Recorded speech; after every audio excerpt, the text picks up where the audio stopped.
My name is Mark, and this is the story of how I lost the mask, found the truth, and made sure that the woman who left my mother on the floor never took another thing from anyone ever again. Stay with me, because this one goes all the way. If you've ever felt betrayed by someone you trusted completely, someone who wore the mask of love so convincingly that you ignored every warning sign, then you already know the particular kind of devastation this story is about to walk you through. And if you've ever dreamed about the moment karma arrives on your doorstep in the rain, uninvited, then buckle up, because it does. It absolutely does. Hit that like button right now. Subscribe if you're new here, and drop in the comments. Have you ever discovered that someone close to you was completely different from who you thought they were? Tell me your story below. I read every single one. This video is going to be a long one. Settle in, because every minute of it is earned. They say you truly know a person not when the sun is shining and the wine is flowing, but when the people you love are at their most vulnerable. It sounds like a greeting card sentiment, the kind of thing people post on Instagram with a sunset backdrop and a motivational font. But very few people actually test that theory. Most of us never put the people we love in situations where their true character gets exposed. I was one of those people, until I wasn't. My wife's name was Sarah, and when I met her, she was everything I thought I wanted. She was sharp, magnetic, the kind of woman who could walk into a room of strangers and leave with everyone's business card and phone number. She was witty in conversations, warm in company, and devastatingly beautiful when she smiled. But here's the thing about people who are very good at performing warmth. They've usually had a lot of practice. Not because they are warm, but because warmth is useful to them. I didn't see that then. We met at a mutual friend's birthday party 7 years ago. I was 34. She was 30. I was talking to someone about my mother, about how she had just retired after decades of grueling work, how I was trying to set her up somewhere comfortable, close to me, how I wanted to give back everything she had sacrificed. Sarah overheard that conversation, and she came over. "That's so beautiful," she said. "A man who values his family. That's rare." Rare, right. She told me that family values were important to her, that she believed in loyalty, in showing up. She told me her grandmother had lived with her parents growing up, and that she had grown up watching her mother care for her. She said it was the greatest act of love she had ever witnessed. I believed her. Why wouldn't I? She said all the right things. She did all the right things in the beginning. Within 2 years, we were living together. Within 4, we were engaged. Within 5, we were married in a ceremony that cost more than my first year's salary, most of it quietly funded by my mother, who wanted me to have the wedding I deserved. And then the performance started to slip. Little things, at first. The way she'd sigh when I mentioned going over to check on Mom. The way she'd suddenly have plans on the evenings Mom was expected for dinner. The tightening of her jaw when Mom called the house phone instead of my cell. Small things. Things I explained away. She's just adjusting. She and Mom are different people. Give it time. I gave it time. I gave it years. And then came the night that ended everything. Before I tell you what happened, I need to tell you who Martha is. Because this story doesn't make sense without her. My mother, Martha, is 82 years old. She is not just a number. She is not a category. She is not the elderly mother-in-law in this story. She is the foundation. My father died of a heart attack when I was 10 years old. No warning. No prolonged illness. There one day and gone the next. I remember the sound of the phone ringing. I remember the way my mother's knees buckled. I remember the silence that followed. I was 10. What I didn't know then, what I only understood as an adult, was that my father had died with debts. Not enormous ones, but enough. Enough that the stability we thought we had was gone. My mother was left with a 10-year-old son, a house with a mortgage, and a grief so heavy it would have crushed most people into dust. It didn't crush her. Within 2 weeks, she had taken a second job. Within a month, a third. I remember the smell of her uniform when she came home, industrial soap and exhaustion. I remember her feet, swollen in thick-soled shoes. I remember lying in my bed, pretending to be asleep, listening to the sound of her crying in the kitchen at midnight. Soft, controlled, so she wouldn't wake me. She cried alone so I could sleep. She never took a vacation, never bought herself new clothes, unless the old ones were unwearable, never complained about being tired in front of me. She showed up to every school play, every parent-teacher conference, every graduation, with a smile so full of pride it could fill a room. She put me through college. I graduated debt-free because of her. And now, at 82, time had taken its toll. Her body had slowed. Her hips had deteriorated until she needed surgery. The procedure was successful, but recovery was slow and painful. She needed help with the basic mechanics of living, cooking, medication, movement. We had built a cottage at the back of our property for exactly this reason. It was warm, beautiful, equipped with rails and wide doorways and everything she needed. It was her sanctuary, her independence, her dignity preserved. Or so I thought. It was a Monday evening, the kind of evening where the light goes golden around 6 o'clock and the world feels almost manageable.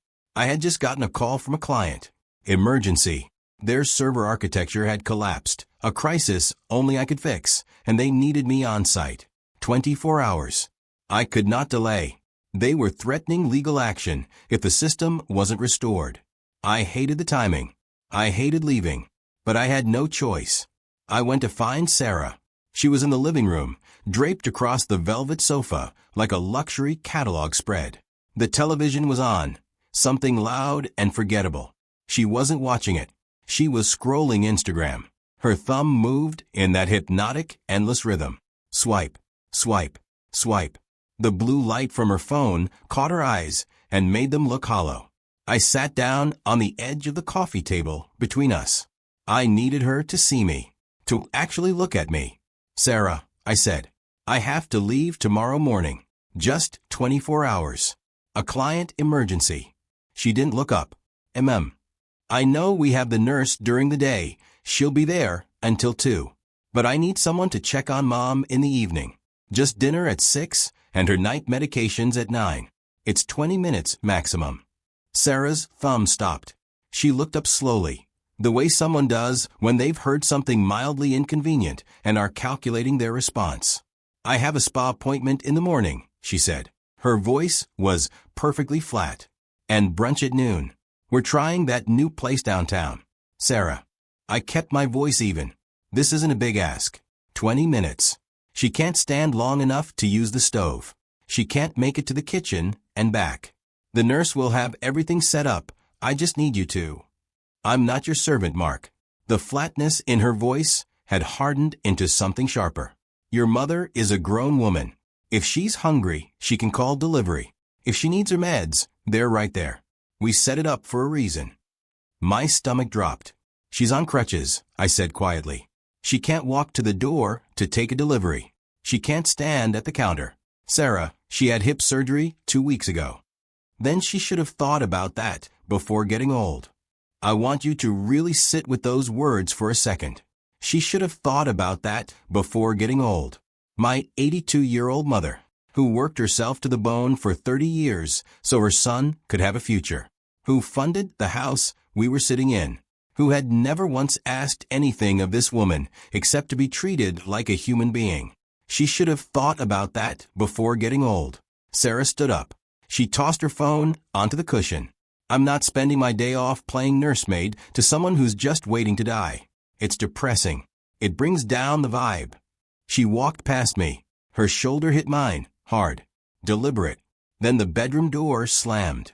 The sound of it echoed through the house like a gunshot. I sat there in the silence. The television kept going. Some reality show about people screaming at each other over designer jewelry. The irony was not lost on me. I sat there for a long time. Then I picked up my phone and called Mrs. Gable, our neighbor from across the street.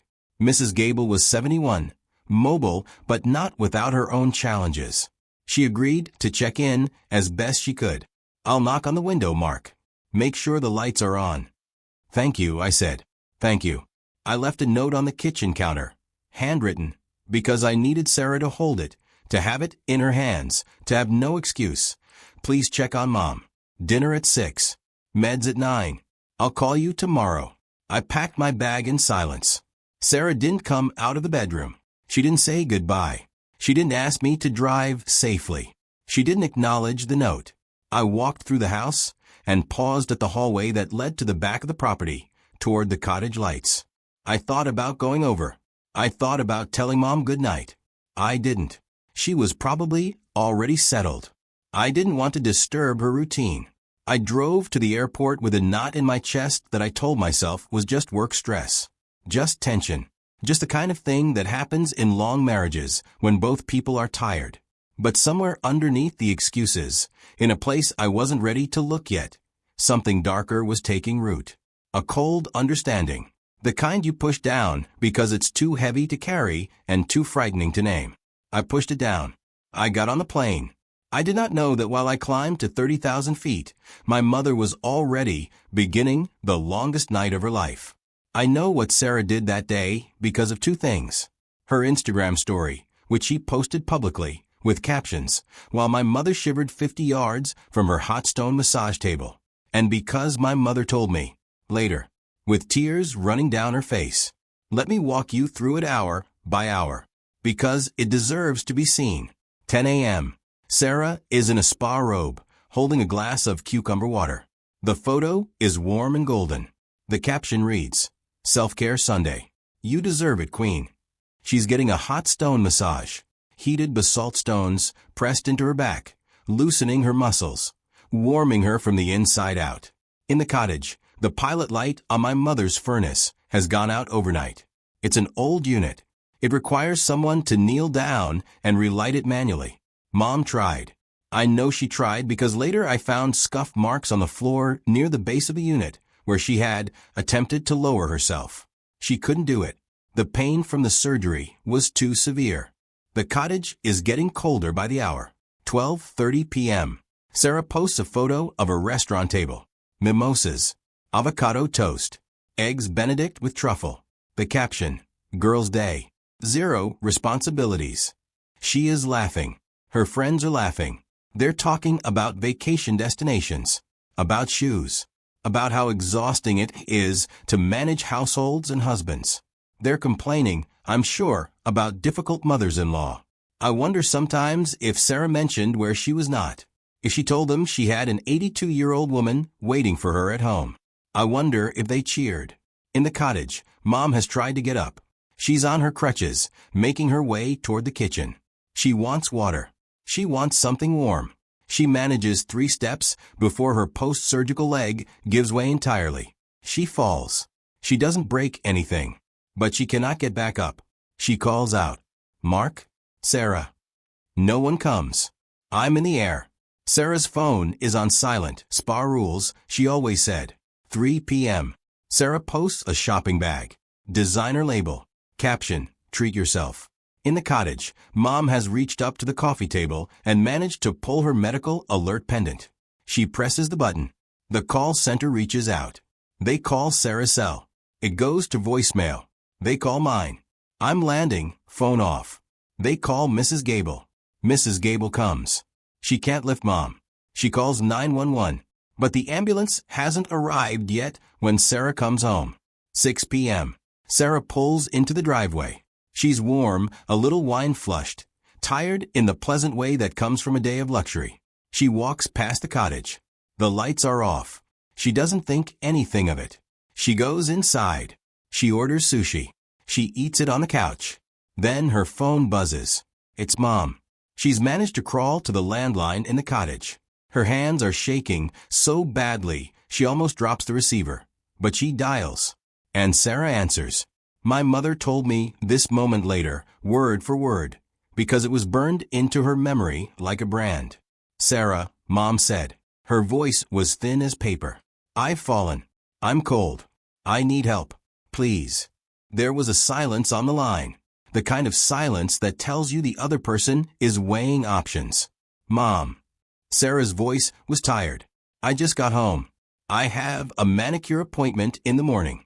I don't want to ruin my nails. They're gel. They cost $80. Can't you just wait it out? Please, Sarah. I haven't eaten. I'm so cold. Another pause. Then, I don't want to deal with this right now. My mother told me she heard ice cubes clinking in a glass through the phone.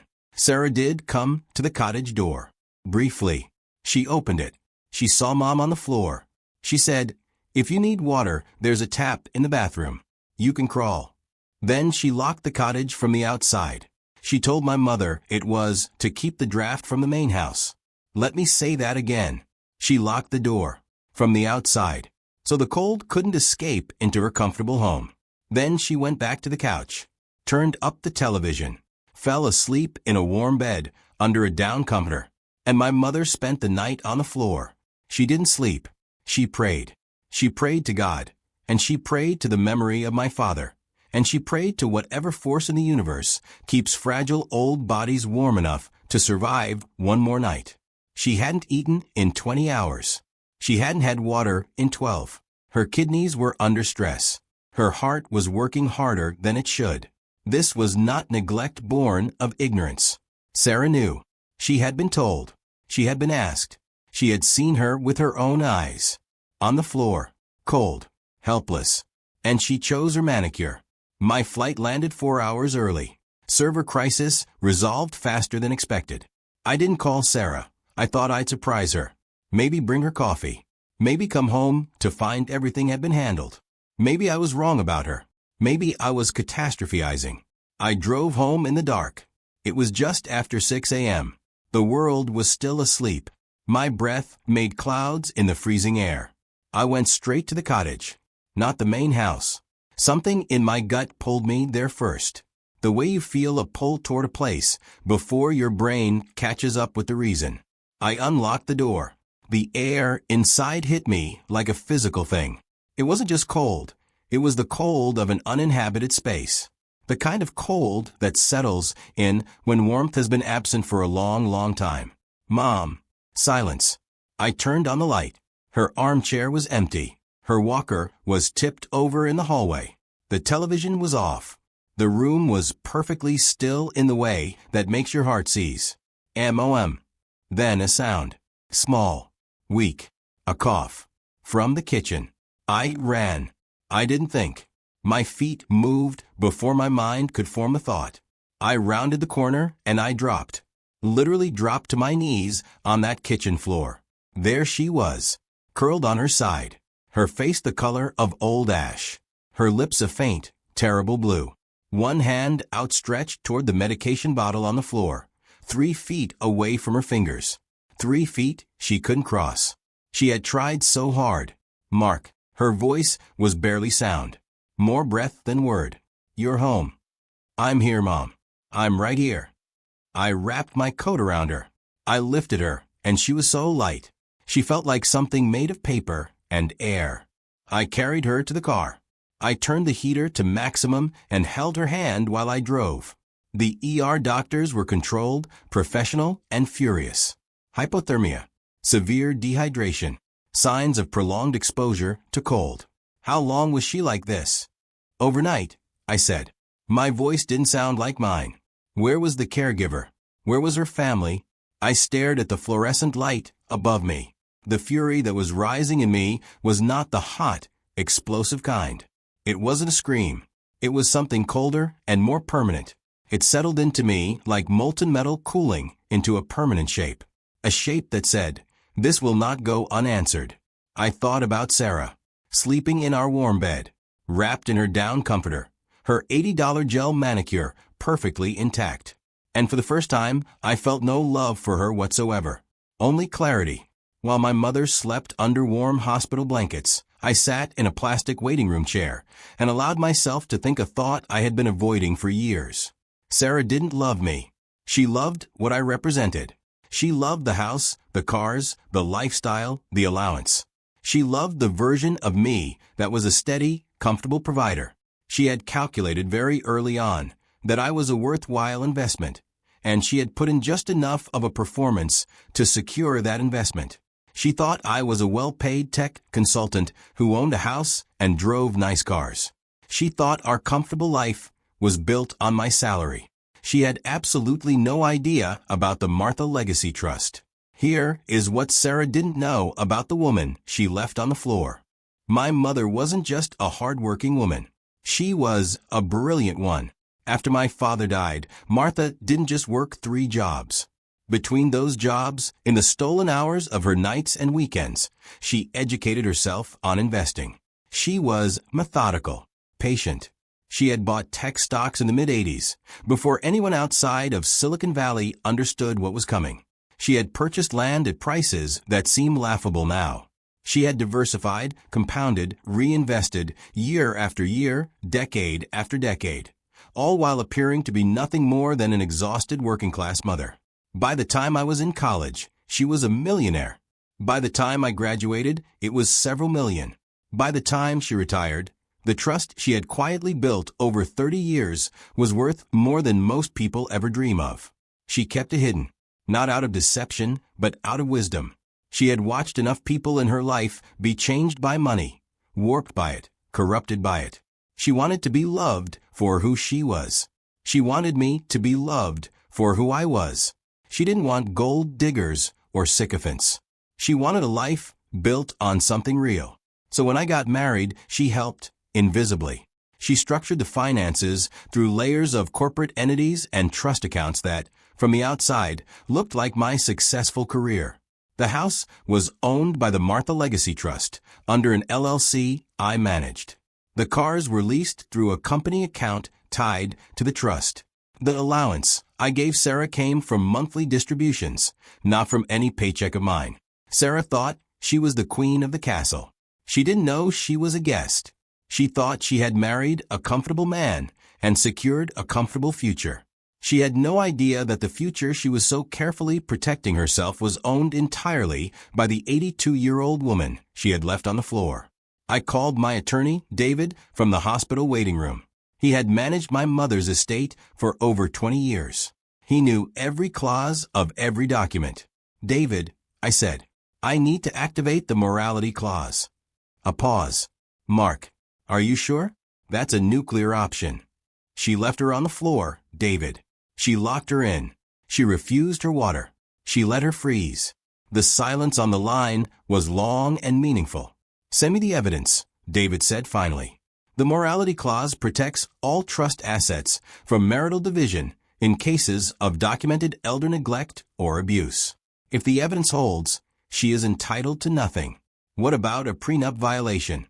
If the prenup includes a family care clause, which yours does, and it was violated in a way that constitutes bad faith, we can move on accounts as well. Good, I said. I want her out by tomorrow. Mark, she left her to die, David. Tomorrow. I didn't walk through the door, shouting. I didn't slam anything.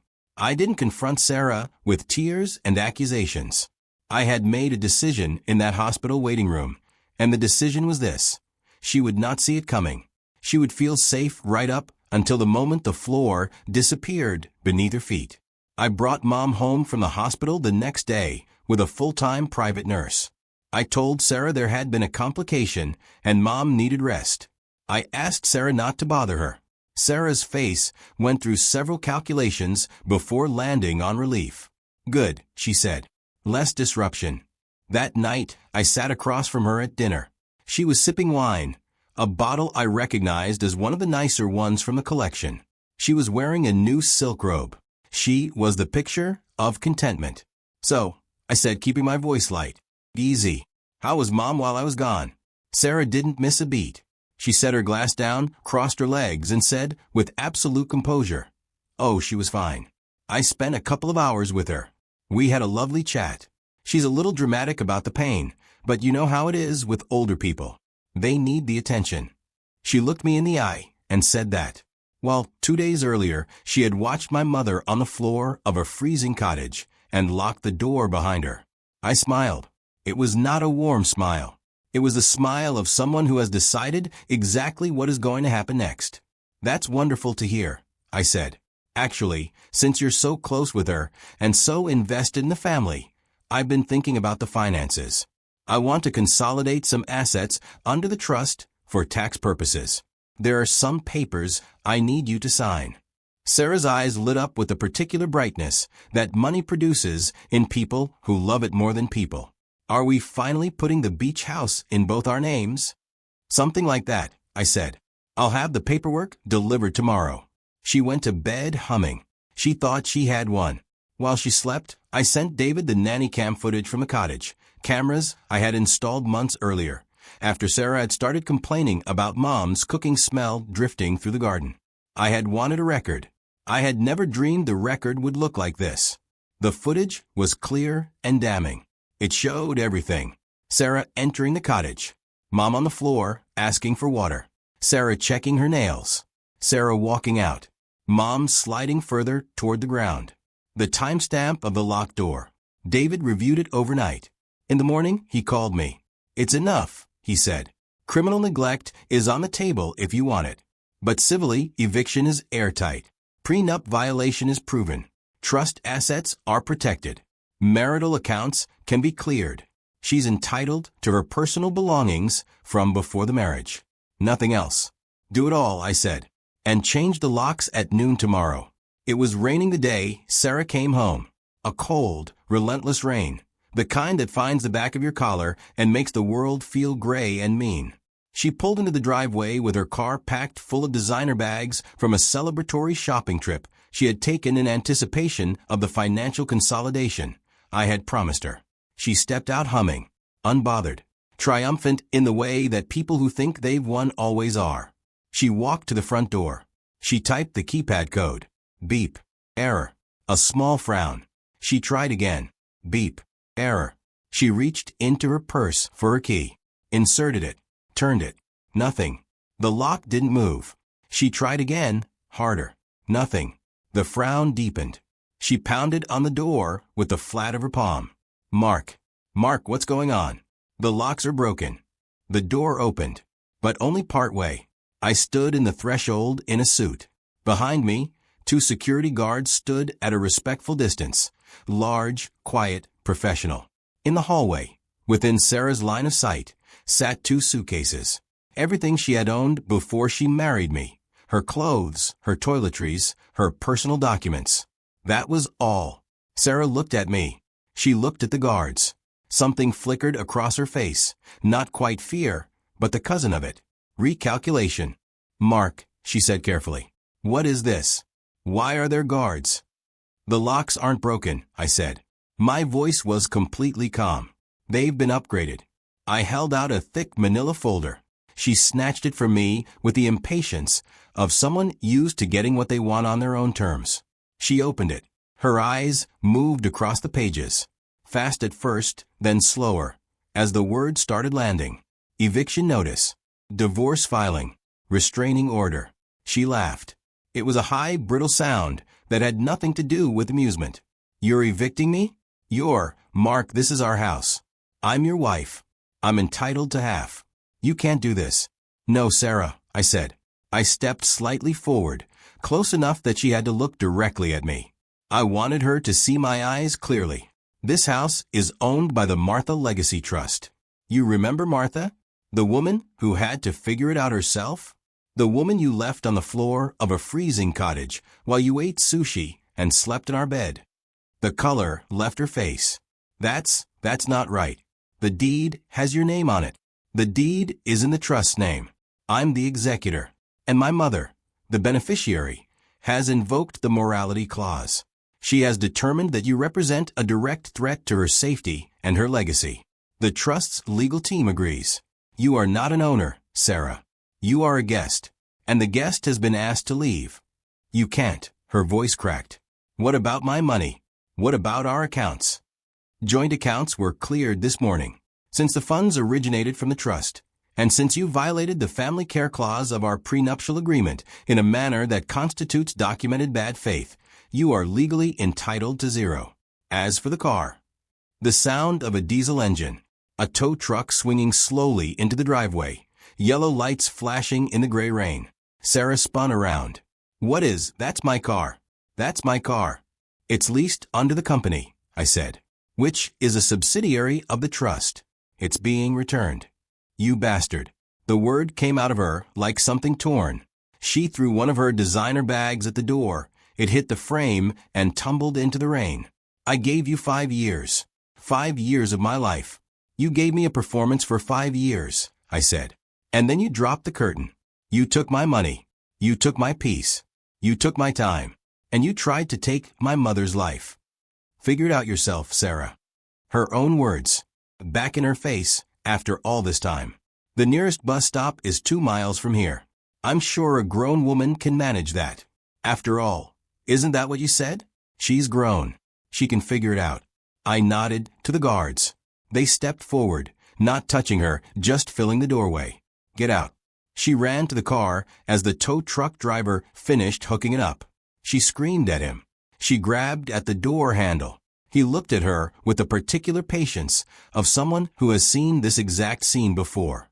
It's not yours, ma'am, he said simply. And then he drove it away. Sarah stood in the rain. Her new celebration shoes were already soaked through. Her mascara ran in streaks down her face. Her shopping bags sat in the wet driveway where she'd thrown them. She pulled out her phone to call an Uber. The screen was black. Dead. Because her phone was on my family plan, which I had deactivated 20 minutes prior. She looked at me through the rain. At the window where I was standing inside, warm, watching her. She raised her hand and pounded on the glass. Once. Hard. Then she lowered her hand. And she started walking. 2 miles. In the rain. In heels. In shoes that cost $300 and were never designed to touch a sidewalk in weather like this. I watched her until I couldn't see her anymore. Then I turned away from the window. Behind me, the kitchen was warm. The smell of soup, real, simple, homemade soup, filled the air. Mom was at the table, wrapped in a thick blanket, color slowly returning to her cheeks. The nurse was setting down a bowl of broth in front of her. Is she gone? Mom asked. She's gone. For good. For good. Mom nodded slowly. She picked up her spoon. She looked at me with eyes that had survived harder things than this. Then sit down, Mark. Eat something. I sat down next to her. I took her hand, warm, finally warm, and held it for a moment. I'm sorry, Mom. I'm so sorry I left. You didn't know. She squeezed my fingers. You couldn't have known. I should have. You're here now, she said simply. Now eat. We ate soup. In the warmth. Together. Sarah fought back. Of course she did. People who have spent years taking from others don't surrender without clawing at the air on the way down. She hired an attorney. She claimed emotional distress. She claimed I had concealed marital assets. She claimed the trust was fraudulent. She built her case on the premise that she had been deceived. The judge heard her opening argument. Then he looked at the medical records from my mother's hospitalization. The photographs of the cold cottage, the temperature logs, the ER physician statement documenting the severity of what had been done and not done, the time-stamped nanny cam footage that showed in clear, unarguable detail exactly what happened in that cottage. He looked at all of that. Then he looked at Sarah. Mrs. Miller, the judge said, you are fortunate that Mr. Miller has pursued civil rather than criminal remedies. I would strongly suggest you do not test this court's patience further. She got nothing. No alimony. No property. No car. No accounts. She was ordered to cover the legal fees. Within 6 months, she had declared bankruptcy.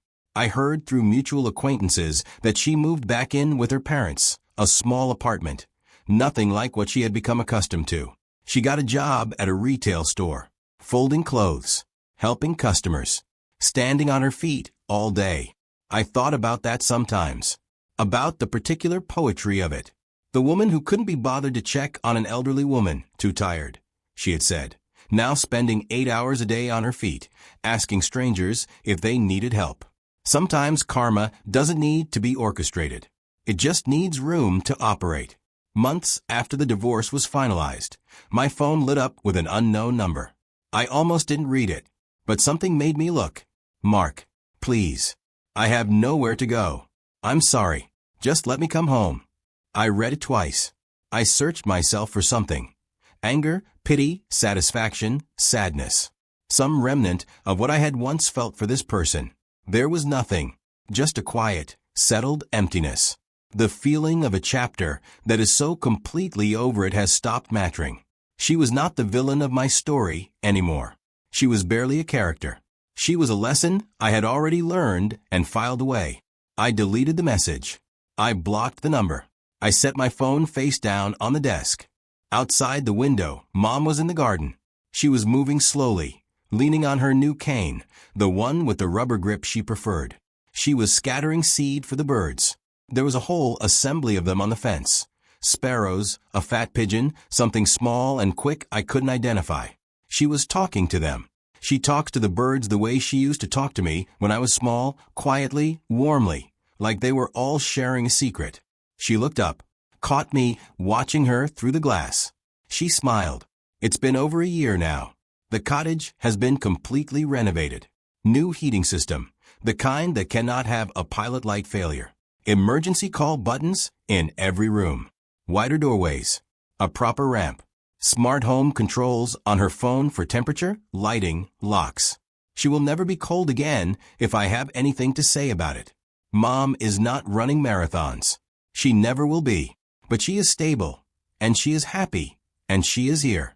She spends her mornings in the garden and her evenings with me. We watch old movies together, the ones she watched when I was a kid, the ones she described but I'd never seen. We cook together. She is teaching me how to make her sauces, the ones that smell like childhood and Sunday afternoons and the feeling of being somewhere safe. I don't walk on eggshells anymore. I don't measure the temperature of my own home before entering it. There's no one I have to manage, no mood I have to read before speaking, no silent war I have to navigate. The house is quiet, and in the quiet there is peace. Last Tuesday, Mom called me into the living room after dinner. She had an envelope in her hand. "What's this?" I asked. "Open it." Inside was a single document, dense with legal language I recognized instantly. She had contacted David herself. She had updated the trust. "Mom, you protected me," she said. She said it simply, the way she said everything important, without drama, without decoration, just truth. When no one else would. "You chose me. You came back. That means more than all of this." She gestured at everything. "But I want you to have it anyway, because you've always taken care of it better than I ever asked you to." I looked at the document. My name. Sole owner. Effective immediately. "Mom, I don't need." "I want to," she said, in the tone that I have understood since I was, for years, old means the conversation is over. "Now put it away and help me finish the dishes." We finished the dishes. They say you should never bite the hand that feeds you. I think the deeper lesson is this: never hurt the heart that loves you. Because unlike a hand, a heart has a memory. And when a heart closes, really closes, based on what it has witnessed, there is no reopening it. Sarah spent 5 years performing love while quietly treating the source of everything around her like an inconvenience to be managed. She thought she was strategic. She thought she was smart. She thought she understood what she had. She didn't understand anything. She didn't understand that the weak woman in the cottage, the old woman with the crutches and the thin Christmas blanket, was the one holding everything together. She didn't understand that my mother's quiet strength, built over decades of sacrifice and discipline and patient love, was the foundation every part of Sarah's comfortable life sat on. She bit the hand. She hurt the heart. And the heart closed. And when it did, it took everything with it. I learned something about myself through all of this too. I learned that I had been complicit in my own blindness. That kindness without discernment isn't virtue. It's negligence. That when the people you love are in danger, patience becomes complicity.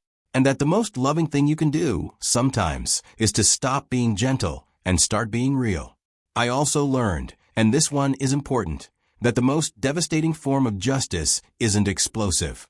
It doesn't need to be loud. The most complete, most final justice is simply the removal of access. The closing of a door. The deactivated phone. The deadbolt sliding home. It's a sound. Simple and absolute.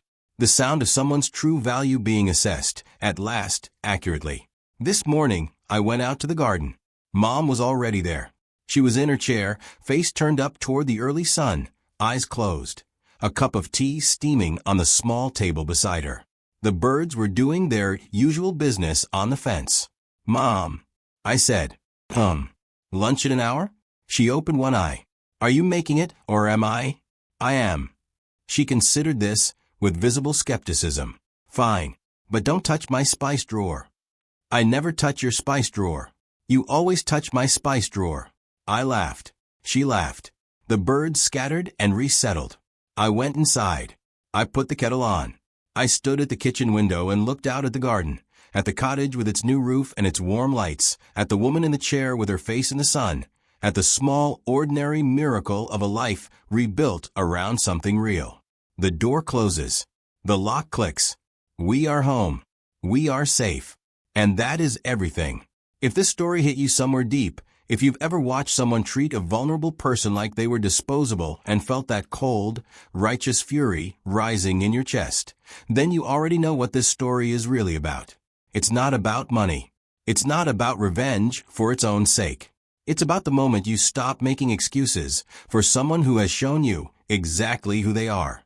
It's about choosing the people who deserve your protection over the people who only want your resources. It's about closing the door and meaning it. If this gave you that feeling, that exhale, that yes, finally, smash that like button. Subscribe for more stories like this one. Share it with someone who needs to hear it. And in the comments, I want to know, have you ever had a moment where someone's mask slipped and you saw them clearly for the first time? Tell me about it. Every story matters. The next video is already waiting for you in the box on screen. I'll see you there.